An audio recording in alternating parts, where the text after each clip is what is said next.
জয়গুরু, জয়গুরু, জয়গুরু। মানুষের ভাগ্য কেবল তার ললাটের লিখন প্রারব্ধ দিয়েই তৈরি হয় না। মানুষের কর্ম, করুণা এবং অন্যের প্রতি নিবেদিত নিঃস্বার্থ প্রেম ভাগ্য পরিবর্তনের ক্ষমতা রাখে। ভাগ্য ও ত্যাগের মহিমা। একদিন মহর্ষি নারদের হাতে বীণা নিয়ে নারায়ণ নারায়ণ নাম জপ করতে করতে বৈকুণ্ঠের দিকে যাচ্ছিলেন। পথে এক মহিলার সঙ্গে তার দেখা হলো। মহিলার মুখমণ্ডল ছিল ম্লান, চোখে এক গভীর শূন্যতা।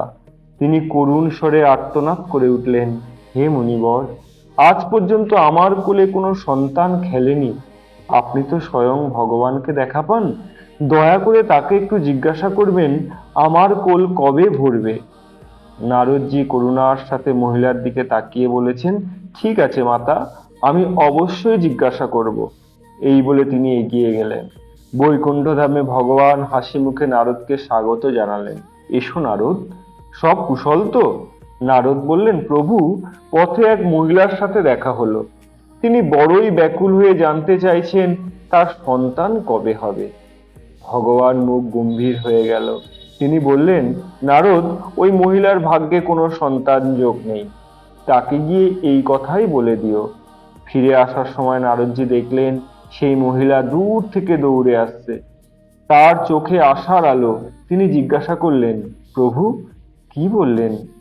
নারদজি উত্তরে বজ্রের মতো আছড়ে পড়ল, মাতা, মাতা, ভগবান বলেছেন আপনার ভাগ্যে কোনো সন্তান সুখ নেই। মুহূর্তের মধ্যে চারপাশে স্তব্ধ হয়ে গেল। মহিলার পায়ের তলা থেকে যেন মাটি সরে গেল। তিনি ফুঁপিয়ে কাঁদতে লাগলেন। নারদজি নিঃশব্দে সেখান থেকে চলে গেলেন। সময় বয়ে চলল। একদিন সেই গ্রামে এক সাধু এলেন। তিনি ডাক দিলেন, যে আমাকে একটি রুটি দেবে, আমি তাকে একটি সুসন্তান দেব। সেই নিঃসন্তান মহিলা, যার চোখে আজও অন্যের সন্তান দেখে চোখে জল ভরে ওঠে, তিনি দ্রুত ছুটে গিয়ে রুটি তৈরি করে সাধুর সামনে রাখলেন। সাধু হাসি মুখে বললেন, তোমার কোল অবশ্যই ভরবে মা। আর ঠিক তাই হলো। কয়েক বছর পরেই সেই ঘরে এক সুন্দর পুত্র সন্তান জন্ম হলো। ঘরে ঢোল বাজলো, প্রদীপ জ্বলে উঠলো। যে ঘর এতদিন ছিল নিস্তব্ধ, সেখানে এখন শিশুর খিলখিল হাসি। কয়েক বছর পর নারদজি আবার সেই পথ দিয়ে যাচ্ছিলেন। সেই মহিলা নিজের সন্তানকে কোলে নিয়ে হাসি মুখে বললেন, নারদজি, আপনি তো বলেছিলেন আমার ভাগ্যে সন্তান নেই, দেখুন এই আমার লালা। এই এক সাধু আমাকে আশীর্বাদ করেছিলেন এবং ঈশ্বর আমাকে সন্তান দিয়েছেন। নারদজি অবাক হয়ে ভাবলেন, এটা কি করে সম্ভব? তিনি সরাসরি বৈকুণ্ঠে গিয়ে ভগবানকে প্রশ্ন করলেন, প্রভু, আপনি তো বলেছিলেন ওর ভাগ্যে সন্তান নেই, তবে এটা কিভাবে হলো? ওই সাধু কি আপনার চেয়েও বেশি শক্তিশালী? ভগবান হাসলেন না, বরং গম্ভীর হয়ে বললেন, নারদ, আমার শরীরটা ভালো নেই, একটা ওষুধ লাগবে। মর্তলোক থেকে এক বাটি মানুষের রক্ত নিয়ে এসো। নারদজি হতবাক হয়ে পৃথিবীতে নামলেন। তিনি দাঁড়ে দাঁড়ে ঘুরলেন, কিন্তু কেউ রক্ত দিতে রাজি হলো না।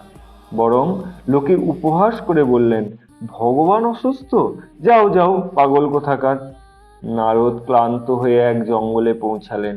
সেখানে সেই সাধুর সাথে তার দেখা হলো। সাধু জিজ্ঞাসা করলেন, নারদজি, এই জঙ্গলে কি করছেন?